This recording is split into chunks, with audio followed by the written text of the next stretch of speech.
5 mil, I'm talking followers. The new deal is gonna follow up. Called my agent, told him double up. Prize real, we don't talk a lot. I bet this freestyle going viral. They be asking who's my idol. Well, I really got no idol, 'cause the world messy, no Lionel. I read a posted pic about the Bible. Nations League see us pushing for the finals. Every game is a final. I see no haters, I go blind 'em. Football pitch you like a zoo. Only lions is what I know. Football pitch you like a zoo. Ayo, let me talk to you for a minute. I stay humble, but I'm next. You don't want to see me flex, so why you on my Instagram? Catch a vibe in Paris. Young king living lavish. Back in Lyon going savage. They be waiting for the hat tricks. Those, dear listeners, those are the lyrics to Memphis Depay's 5 milli freestyle, which was to celebrate 5 million followers on Instagram. I actually forgot the intro. That was just the verse. There's a little intro where he says, 5 million followers, I appreciate the love. Y'all been watching this, y'all see the journey. God is great, isn't it? Aye. If that doesn't just sum up the modern game, I don't know what does. The first thing that I have is a serious question on the back of that. He said to wait for the hat tricks. Are we still waiting? How many career hat tricks has Mr. Depay netted, do we think? You know, I was looking at this up. He definitely netted one for Lyon. Okay, This was in his time at Lyon. I think he did net one for the Netherlands. I take it back. At least two. Also, that bar about the world is messy. No Lionel. Come on, man. Oh my lord. It doesn't actually make that much sense. The thing is, as well, I had a look through Memphis Depay's discography, if you will. He's released quite a lot of songs. This was by far the most palatable to the ears. I think some of the others were just absolutely atrocious. It kind of sums up like football. It was all this the kind of like vapid hip hop where it's just bling, you're in Dubai with like a Bugatti, and like he's in one video he's eating like breakfast with like a lion cub, like an actual live lion cub at the breakfast table. Oh my gosh. Because like that, he's a lion, and I think he's got like a big lion tattoo on his back. On his back, he does. Yeah, I remember that. Yeah. Yeah, so he's like that's like his whole thing. He's like the lion. I mean, because the Will Messi, Lionel. I don't know if that's. Are these all contributing factors that make him your favourite modern footballer? He's up there, yeah. I think that and the atrocious back pass he did away at Stoke. I think we all remember that one. He couldn't handle a Tuesday night at Stoke. Not many of us can, let's be fair. I've never been there. Have you been there? Certainly not on a Tuesday. I've been to Stoke once. Okay. Just to visit a friend. It didn't stoke any inspiration in me. It is where Wedgwood comes from, and a little throwback to the Christmas episode we did about the Wedgwood Christmas decorations advent calendar. So there's links everywhere. Amazing, yeah. Well remembered and inserted, and isn't that wild to think that was beyond a year ago now that we sat there recording that episode. Unfortunately, the listeners got no Christmas anarchy from us this year, but we're setting that right now with setting a flame to football, because yet again, Tom, the game has gone. The game has gone. When we get to 500 followers on Instagram, that's when we've got to drop the single. What should we call it? 5 Glizzy? Ooh, yeah, I like it. 5 Glizzy. You know. For those who don't know, Memphis Depay is a football player. Is he at Atletico Madrid? I kind of lost track. I think so now. Yeah, because he was at Barcelona, but I think he's at Atletico now. I don't think he stayed at Barca. You know, he's an irrelevant guy. For me, he really sums up sort of what's wrong with a lot of the modern player, which is what we want to talk about really today. And Memphis Depay, Dutch, had a good season in the Eredivisie, gets the big money move to Man United. I think it was about 30 million transfer fee, something like that. And it all just went to his head. And he just thought he'd made it. You know, he must have only been like 21, 22. I don't think he was that old. The club paid him too much money. He didn't try. And he was just driving around in his fucking Rolls Royce doing rap songs instead of actually putting in any effort on the pitch. I just think he epitomizes the classic too much, too young footballer. Yeah, I think you're dead right. And I think that has become a real ill in modern football. It's such a trend. You see it happen so often. I think that clubs are almost afraid of missing out on a talent to the point they bend themselves over backwards to players. And it has just created this insane volcano, if you like, of player power and the shift of the balance. Absolutely, you said, he felt like he had made it. Well, had he not made it?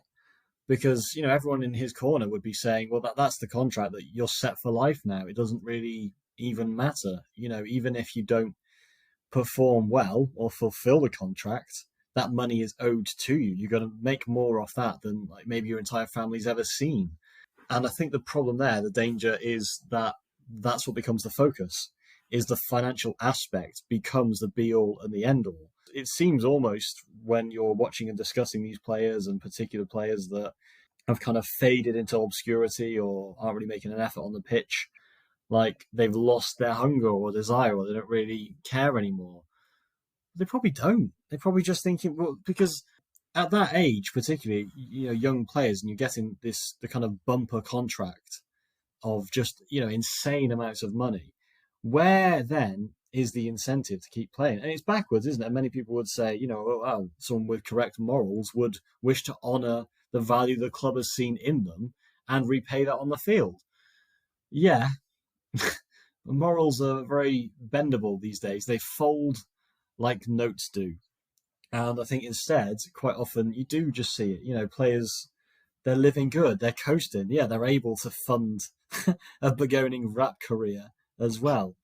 And yeah, just think like, why would they leave it all out there on the pitch? Why risk pushing that extra 10% where you might get yourself injured or suffer some physical discomfort when you're going to earn the same amount anyway? Precisely that. And I think it's ironic in the case of someone like Memphis Depay, whose sort of totem spirit is the lion, that he would lose that hunger. Do you think it's actually his totem spirit, or do you think he just likes the iconography? Well, he's chosen it as his sort of totem animal, I guess. I'd say he's more of a lazy dog. He's no Mufasa, that's for sure. No. I mean, he could move faster. Oh, we've already outbarred him. All right, this is early in the episode, and normally it's Tom that does this, but it's my turn. Memphis Depay, if you're out there and you're listening, don't worry, don't quake in your boots, because we're not looking to hop in the boxing ring with you and flatten you on the canvas. But what we instead will do is take you to the nearest booth and lay down a 16 that'd be too sick for you to ever spit, boy. I second that. Hell yeah. Some real 8 Mile shit, We'll turn up in dirty vests and everything, like real Shropshire slum white boys. And we'll send him back to the Netherlands. Fuck yeah.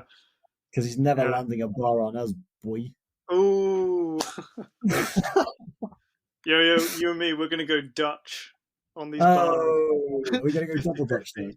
But yeah, no, you're completely right. It's sort of like, if you're 18, 19, 20 and you're already getting a contract that's worth north of 100k a week, it's kind of like, yeah, where is the motivation to try harder? I think back in the day they would have started young players on much lower salaries, and you would have had the senior players in the squad who are on the big bucks, and it's like that's where you've got to get to.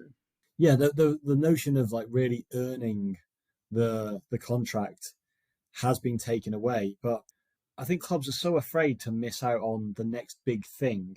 And, quite often football trading and the transfer market revolves around potential.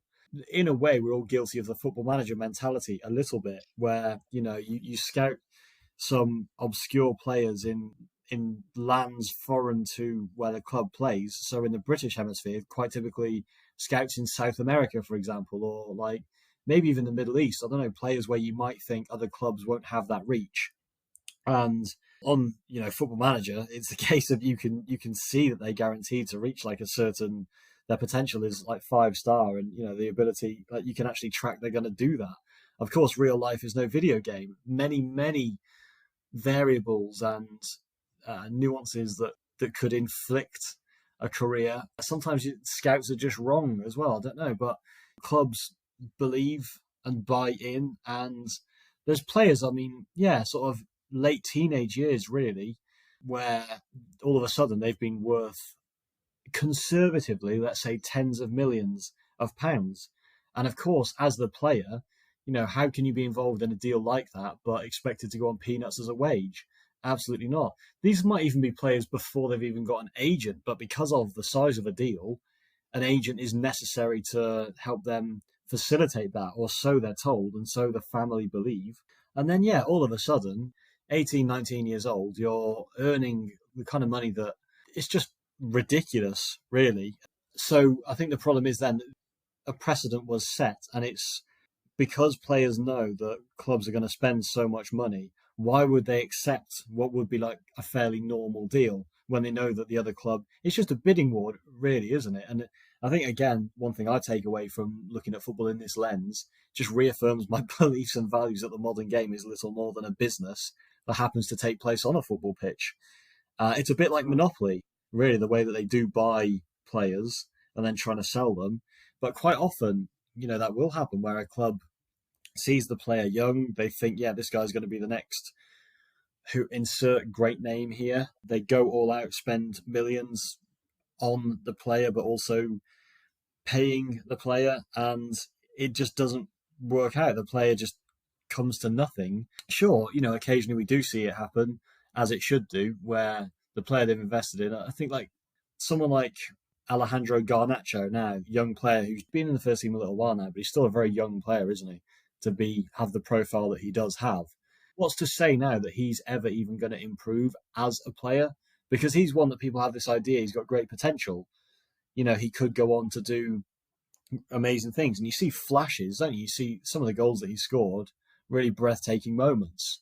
But he can quite easily have a game where he just does nothing. What is going to be that separating factor? I mean, it's purely just down to him. In a way, the club actually have very little input. They've kind of given him everything that modern football tells them is the right thing to do, the right way to stroke these egos and tell these kids that, yeah, you are the greatest thing since sliced bread, which isn't really even that great of a thing. But then the problem is when the player starts actually believing these notions, they become a problem. So it's all set to fail, really.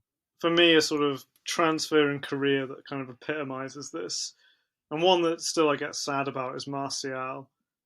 United really set a trend there for paying big money for potential, because he became the most expensive teenager of all time at 36 million. And he was, 19 when United bought him. Debut against Liverpool, scores that great goal. Yeah. And he scored like 4 goals in his first 4 games. You're thinking, here we go. And he had the first season, I think he had about 17 goals. At 19, that's a decent return. And then he just sort of never really. I think there was one other season. I want to say it was under Solskjaer. It might have been the 2021 season, where I think he did get like about sort of 22, 23 goals, but he just never consistently hit it. We could point out injuries, but then I don't think that's the whole picture. Certainly I think injuries played a part, but was he really trying hard to recover? Was he looking after himself properly? Because that's another part of the game. I'm always a bit skeptical. I think some players are unlucky with injuries, and I think other players don't actually take care of themselves. And there's definitely different. Martial, I got the impression that he just perhaps didn't do enough physio, he didn't do enough in the gym, or whatever it was. You look at Ryan Giggs. Okay, I know his personal life is not great. I'm not saying he should be an example for that, but I remember he said he took up yoga in his later career to keep himself nimble and flexible. Just like a little, and he was able to play into his 40s. Just little things like that. Like Zlatan Ibrahimovic, he does like the similar thing. He does like martial arts. You look at Ronaldo, what he does to stay fit. They go that extra mile. These players with the elite mentality, and I think Martial just really sums up. Most expensive teenager of all time. As you say, 36 mil transfer. He's got to be on big money. You can't just have a transfer fee that high and then pay him 10K a week, which is still an insane amount of money, but obviously respectively in football terms, it's not that Yeah. much. And I think he just kind of lost his appetite. And United was stupid by rewarding him with contracts as well. And I fear Garnacho could go a similar way if he doesn't fucking get his act together, sort himself out a bit, get off social media. Get himself a proper haircut as well. But I do Mm. think, as much as we do vilify the players and we look at them as being ungrateful or taking this wage, or he doesn't really care, his heart's not in it, he's not running for the shirt, all these kind of things. I think a lot of people kind of excuse the club when you think this issues exactly like the Martial one, where, yeah, United famously were run so awfully and making poor decisions, not grounded in like realistic football terms. But if you're going to offer that contract, why the hell would the player turn around and say, "Oh, actually, are you sure about this? I might get injured again next year," or haven't really earned that. I do sympathise sometimes in the sense of a football career in the context of life is a relatively short span.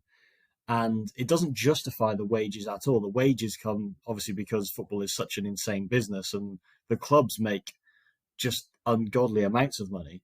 But I think that an element of it is that component of compensation for the fact that, maybe you're working like your football career. Well, for most people, it's over by 40, isn't it? So even if you started playing when you're like 5, 6, 7, 8 at an academy, then that's a long bloody time, but it's still a lot shorter than most people's average working life. And the idea of being paid, more than enough so that when you retire, you're comfortable. I think that's people can take much issue with it, and there's a lot better ways to spend money and invest money, sure, but there's something nice at the core of that.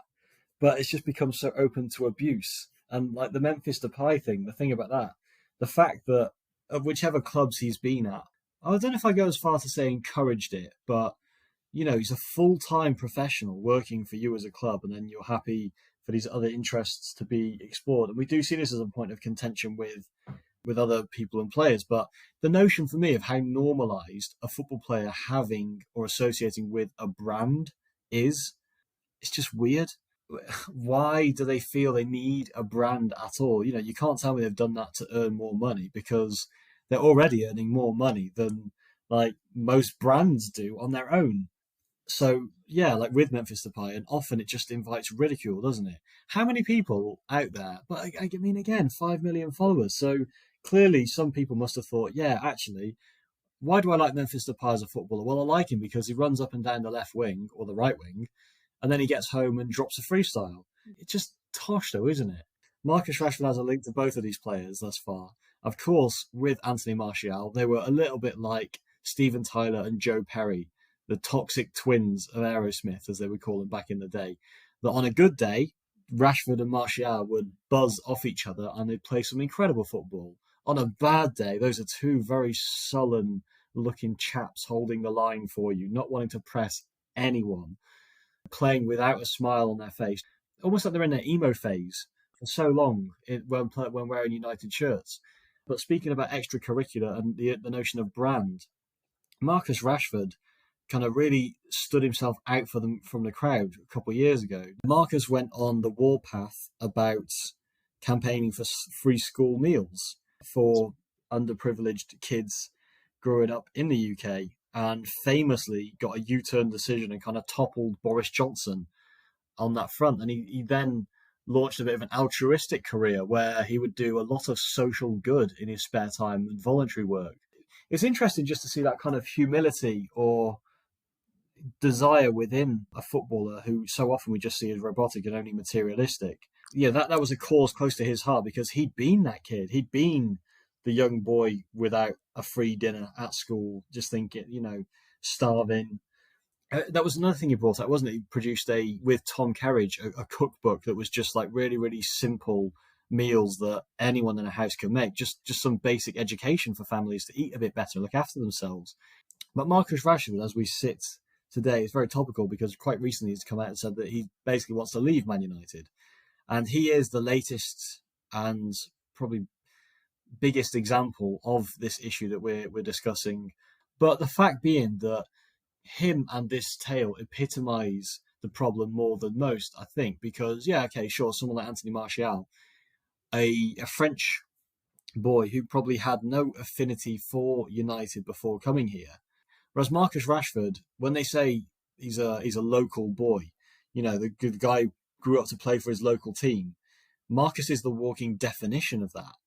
He did kind of become the beacon of hope for like not just United fans that actually have a genuine connection with the club because he represents the area, things like that, but also actually for young football fans that it's relatable, isn't it? They can see him, they can see themselves in him, particularly on the back of the school meals campaign and the social work in that sense. Mm. In that way, he's also like the symbol of the club in how you do kind of embody the community and things like that. And maybe I'm being soft here, but I could say that I would wager that he's kind of become a victim of his own success. He is one of the highest paid players at the club right now. It's somewhere over £300,000 a week that he gets paid. People speculate all the time about what's happened in his personal life and things like that. When you break the crust down a little bit, the club have looked at what he represents and the status more than him as the actual player, I think. And they've offered him, this insane contract. Again, of course, like why would he turn that down? He's going to sign the contract, but then, yeah, the notion of that contract effectively eats away at what makes you a dogged football player. I don't mean to sympathise, but I can imagine it must be difficult to wake up in the morning and still have that drive and really think, I need to get to the gym early today. I need to practice my shooting like this. I need to be, the first one at training, the last one leaving it. And obviously Rashford hasn't really helped himself and he's done silly things. Do you remember when we lost against City the day around his birthday and he was out late that night in a nightclub? Just little things like that where you think Belfast something. Bender as well. I think what's particularly most shocking about it with Marcus is how he'd showed himself to have so much humanity about himself, and that if he was going to do stuff off the pitch or outside of football, it was purely just like, it was actually just so refreshing. Never mind a footballer, but a celebrity, someone with any kind of profile, really going out their way, to challenge the fucking government about a measure to deal with poverty. Now it's all just a case of finance governs everything. Finance governs everything. That's basically cash rules everything. Around Yeah. Marcus, cream. But again, you can picture like the people around him, because I think it's one of his brothers is his agent, isn't it? There's some And toxic stuff going there. oh, there really is. Yeah, his brother got in trouble. It was it an assault in New York or worse than that a couple of months ago that I think is still up in the air. Um, but again, that's all. Like the people around you. I mean, if his brother is the agent, obviously his brother's making money off Rashford's career. Therefore, the brother has a vested interest in the finance of it, and it kind of spreads like that, doesn't it? So then all of a sudden, the people that are around you, maybe the ones that would say, you need to pull your socks up here. That performance was embarrassing. Are instead just like, yeah, money in the bank, another week, another check. Yeah, baby, let's go New York. Rashford as well is always like always one of the first people to get on fucking like social media as well after a shit game, after we'd lost, and be like, we let the fans down today. We'll do better next time. That's like how many fucking times, and then next time comes around and he doesn't do any better. What you mentioned there about sort of footballers as brands is very interesting because I think that's all part of this strategy to protect the brand. It's like, right, we've lost. I've put in a bad performance. Maybe I missed a penalty or something. I don't know. I need to get on Twitter, sorry, X, on Instagram and be like, we need to do better. Thanks for your support. You're always there. And, that kind of crap. And it's like, it's so transparent. It's like, these words are so empty because then the next Yeah, game will come round and it's just the same terrible bad performances. And I think with Rashford, it's as you said, you've got a local lad come through the academy. He's playing for his childhood team, one of the main players. What more motivation do you need to perform? That's the crazy thing. And yeah, he's on the big money now. Although, and particularly a club that puts so much emphasis on its academy as well. United have that record of fielding an academy graduate in every matchday squad since like 1937. Has he fallen out of Yeah. love with the game? Maybe Andy. Maybe he feels the same way we do about football sometimes. Maybe he feels the game is gone. Has the game gone from Rashford? Has it? Do you know what I mean? Has it left? Has he been listening to us too much? And he's realised, God, it's all just terrible. Take me back to fucking the old school days when you had people like fucking Big Sam and Kevin Nolan fucking up teams, and now we've got all these fancy foreign managers, places like Bournemouth that are playing fucking possession football. What's up with that? Maybe Rashford just recognised this game. You know what? Respect to Rashford. He recognises the game's gone, and he's Yeah, showing it yeah, by not giving a shit when he goes out on the pitch. That's cracked it. Got it. yeah. I think as well with players these days, the modern player, something that I find really sickening is, and again, I think this links back to a lot of these players where they maybe don't put in the effort, is because there's not that kind of rivalry a lot of the time anymore. There's not that kind of fire in these, like, you know, obviously the episode will come out after we've probably been battered by Liverpool, but United are Hmm. playing Liverpool tomorrow. When was the last time there was a real big bust up in one of those games? I can't even remember now. Those used to be feisty games. Classic, Man United Arsenal as well. That game, 2004-5, I think it was, when Roy Keane and Vieira were having it off in the tunnel. These days players are hugging in the tunnel. They're hanging out with That's why I hate opposition players hanging out with each other and stuff outside of football. What happened there? You wouldn't have seen like Roy Keane hanging out with Frank Lampard or something like outside. Do you know what I mean? Just wouldn't happen. And I think these days players. I want to see someone get clattered tomorrow. I don't want. No, I'm not saying like Yeah. purposely into the opponent, but fucking get into it. But then we could also argue the refereeing's got a lot tighter on things like that, so maybe that's why players don't want to do it. But I just feel like players now, they're all pals. They all follow each other on social media. They're in the tunnels. They're shaking hands. They're hugging. It's like, no, actually, get into these. This is the enemy. This is the opposition. Particularly for a game like tomorrow, I just feel like none of these players care enough about this rivalry to, go in on some of the players. I want to see some slide tackles. I want to see a red card. Fuck it, I don't care. Like, just, Steven Gerrard, I have some respect for him in a way, because in those games he knew what it was about. In his last ever United Liverpool game, what was it, like 45 seconds in, comes in, stamps on Herrera. That's what we want to see, Yeah. It was funny, it was hilarious at the time, but like he understood what it was about. How many players in this current United squad would go in there and do something like that? I don't think any would, because I just don't think they really, that kind of sense of rivalry's gone now. The players are too friendly to each other, they're too kind to each other, and I think the sport, this is why, again, when I think the game's gone a bit, I think it has gone soft. What do And you think? players, therefore, have gone soft, and then they can't take criticism and things like this. And it's just, Yeah. that's another thing as well. Players cannot take criticism anymore. Look at Sancho. I mean, I can't believe we haven't even talked about Jadon Sancho yet. Fuck me. He's like It's not a worth mentioning, though, is it? That's the thing. textbook Let's be fair. example. But, the manager calls him out. You're not training hard enough. You're up all night playing video games. So what does he do? He goes crying on X, saying, "Oh, I've been made a scapegoat." Actually, no, why don't you just take the criticism on the chin and do it? Because, well, we've already discussed why. It's brand, isn't it? It's to protect his brand. Yeah, when we speak about how lovey-dovey players are with one another once the whistle has been called, is that just brand appear on terms with national teammates, for example? The England camp and the brand of that, like the harmony. That element of tribalism or division isn't there in the same way, partly because I think they look at it, we're all here together, if you like. Footballers earning good money together.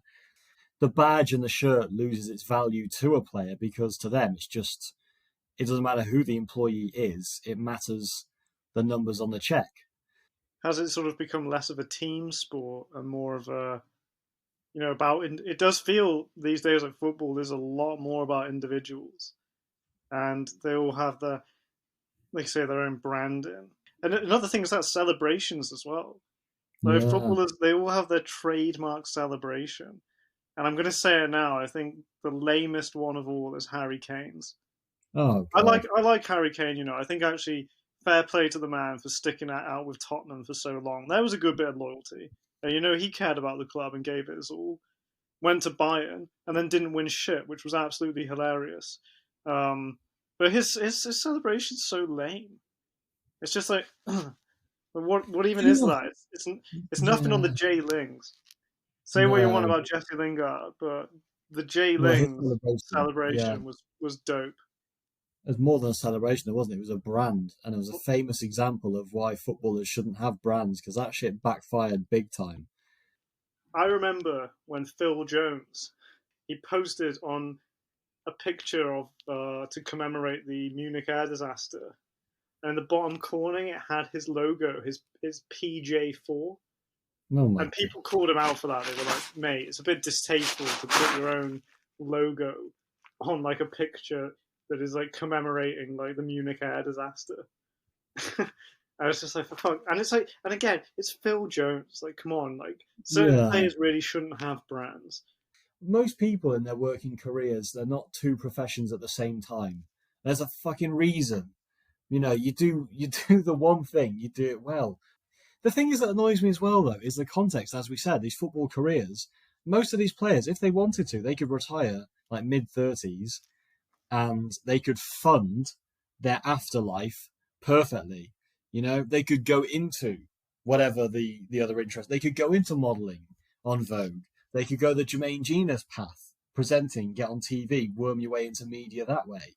It's not like all of a sudden you retire and people don't want to know at all. There's still, just by virtue of being a footballer, even if you don't build up a brand, you do actually have one to some degree because of the way this works. You have that relevancy, don't you?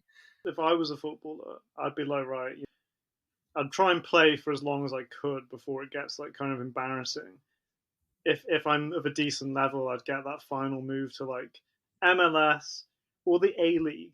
I think the A Mm, League would be a fun retirement league. I'd probably do a bit of traveling. I could see myself as a manager. I'd be a tracksuit manager as well. I'd be one of those proper like hands-on, like old school Neil Warnock type manager. mm, nice. That's what I'd be all about vibes. No fucking tactics. Just get into them. Let them know you're there, son. Put it in the mixer. What we working on today, boss? Get into them, son. Oh, we did that yesterday. Get into them. I'd take these pansies, show them what it's really about. I would just show highlights of Kevin Nolan. I'd be like, look how many yellow cards this man accrued in his career. This is what we're aiming for. You just don't get players like that anymore. You just No, don't. you don't. I think you're right. It has largely gone soft. What has been interesting as well, the few times, I don't know if you've watched much of it, but Gary Neville's rather facetious overlap channel on YouTube. They had Ollie Solskjaer on one episode, and what was interesting when they were discussing how changing rooms have changed, and in particular with Solskjaer and Wayne Rooney talking about their relative managerial experience, and just about talking about times where maybe they've like laid into a player a little bit, and the players just like almost started crying there and there on the spot in the changing room, whereas that used to be not necessarily expected, but you knew that if you played poorly, you're going to get called out on it, and there'll be no holds barred, and you might hear all kinds of stuff. And it's just, as some would say, it's character building.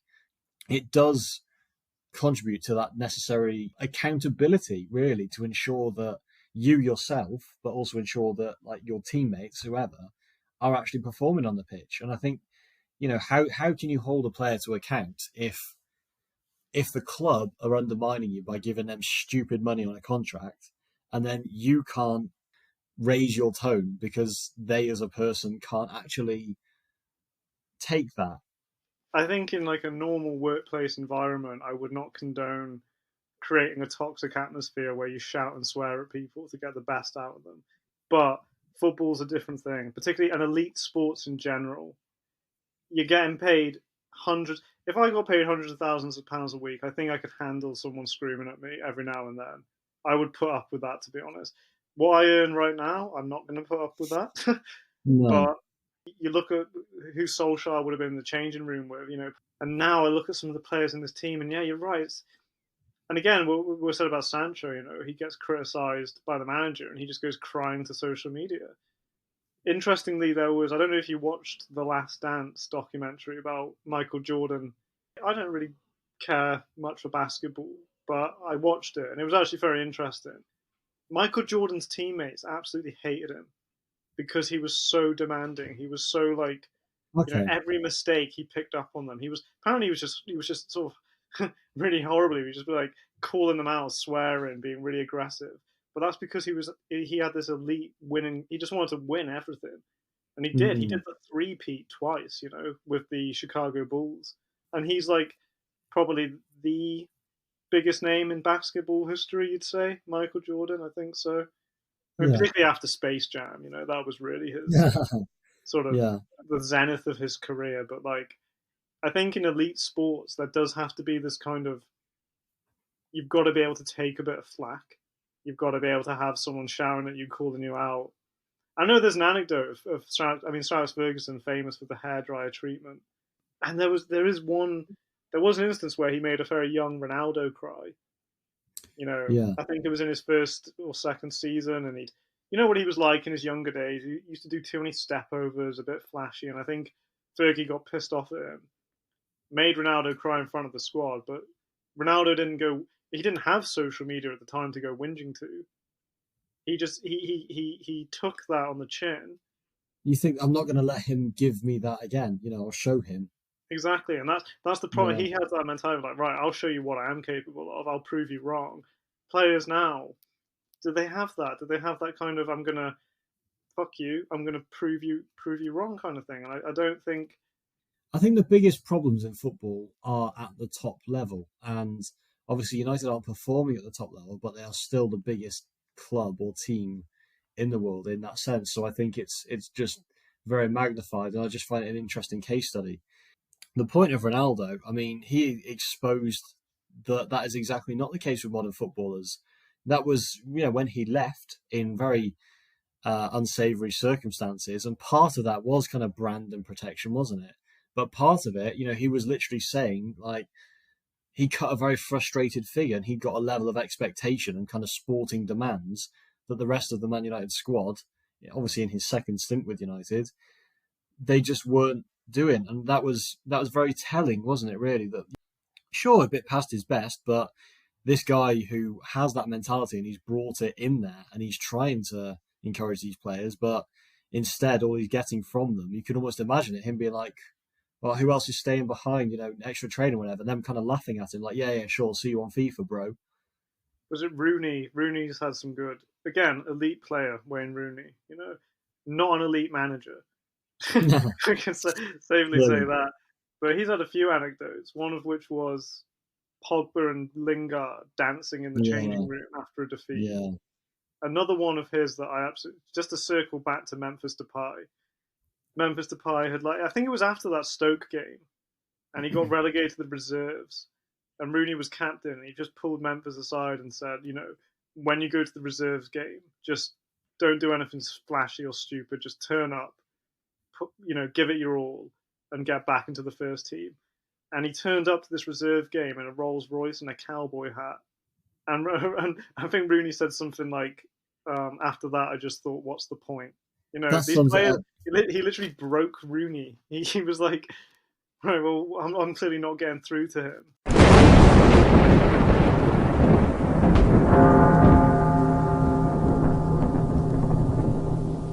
Too much, too young. You need to learn to hold your tongue. After I've come and swung, you'll be face down in the dung. Diamonds in their eyes. Trophies no longer the prize. Iron up those followers. Not putting in the kilometers. Lazing around the pitch. Cut back the energy, no switch. Straight into the ditch with that brand new whip. Missed the goal but got hella likes. I roll up like Sam Allardyce and go big fist on your temple. No holding back, I ain't gentle. I'm like Neil Warnock with a sawn off, so you better not fall off, or I'll slice you up like a pork chop. Chop back on your fancy boots, sweatpants, jeans, no suits. Big game and no shame, no game but no blame. Call the agent, leak to the press, but you won't press because you're too blessed. Side eyes on the sidelines, up high in the skyline, calling out the manager on Instagram, but you should get an instant ban. Hugging in the tunnel, I'll pull up and pummel. I get savage like Robbie, so meet me in the lobby. I'll go Sean Dyche on your ass. Gruff voice, no brass. Won't play for the club, but then you want to play into club. Champagne and Grey Goose. No bedtime, stay loose. I roll up with Steve Bruce and snatch up all your juice. I'm like Big Sam in a wigwam with a thick ham and some bintang. Saudi in the back pocket, clearing out your locker. Retired at 33, washed out pundit on the BBC. Oh,